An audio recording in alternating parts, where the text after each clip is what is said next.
दो देशों से भारत ने अहम जानकारी मांगी है और एक अंतर्राष्ट्रीय समझौते के तहत भारत ने इन दो देशों से अहम जानकारी मांगी है। यह समझौता है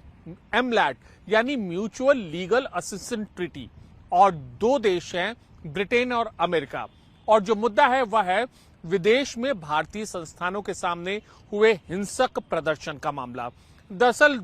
19 मार्च को और 2 जुलाई को 19 मार्च को ब्रिटेन में हाई कमीशन के सामने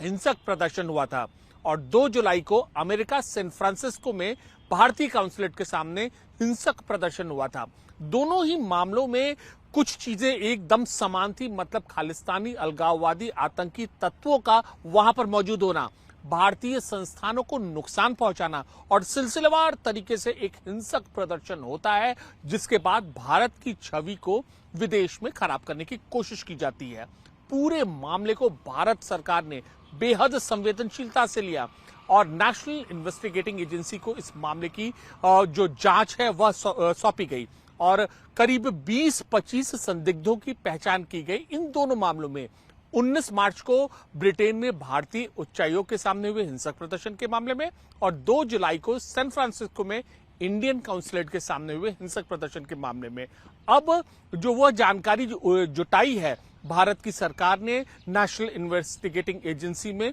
उसी जानकारी के आधार पर ब्रिटेन और अमेरिका के जो अधिकारी हैं उनसे इन लोगों के बारे में जानकारी मांगी है। म्यूचुअल लीगल असिस्टेंस ट्रीटी के तहत कि आखिरकार जो वो लोग हैं उनके देश में रह रहे हैं, उन शहरों में रह रहे हैं, आखिरकार उनके क्रेडेंशियल्स क्या हैं, कहां रह रहे हैं, उनके दस्तावेजों का डिटेल क्या है, क्योंकि इन्होंने उनके देश में भारत के हितों को नुकसान पहुंचाया था। अब सबकी नजरें टिकी रहेंगी अमेरिका और ब्रिटेन के ऊपर कि उनकी ओर से जवाब क्या आता है। ठीक इसी तरीके से कनाडा में भारतीय संस्थान के सामने हुए हिंसक प्रदर्शन के मामले में म्यूचुअल लीगल असिस्टेंस ट्रीटी के तहत भारत ने कनाडा सरकार से भी जानकारी मांगी थी और पिछले करीब 1 साल से या फिर यूं कहें 1 साल से भी ज्यादा समय से इस प्रक्रिया के तहत कनाडा सरकार से जानकारी मांगी जा रही है, लेकिन कनाडा सरकार खामोश है और उसका नतीजा ये हुआ कि खालिस्तानी अलगाववादी आतंकी सबसे ज्यादा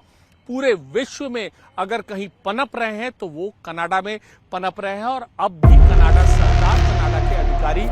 खामोश हैं। अब उसके बाद ब्रिटेन और अमेरिका में भी इन गतिविधियों की जो बढ़ोतरी हुई है, ये गतिविधियां उत्पन्न हुई है। अब भारत ने अंतर्राष्ट्रीय कानून के तहत एक समझौते के तहत उनसे यह जानकारी मांगी है। अब देखना यह होगा कि जो वहां की एजेंसियां हैं, चाहे अमेरिका या ब्रिटेन की एजेंसियां, वह एमलैट के तहत जानकारी देती हैं, म्यूचुअल लीगल असिस्टेंट ट्रीटी के तहत, अंतर्राष्ट्रीय संधि के तहत भारतीय अधिकारियों को या नहीं, और अगर देती हैं तो कितनी देर में देती हैं और जो जानकारी वो देती हैं वह कितनी कारगर साबित होगी। मामला अंतर्राष्ट्रीय स्तर का है, अंतर्राष्ट्रीय कानून से जुड़ा हुआ है। भारत ने अपने हितों की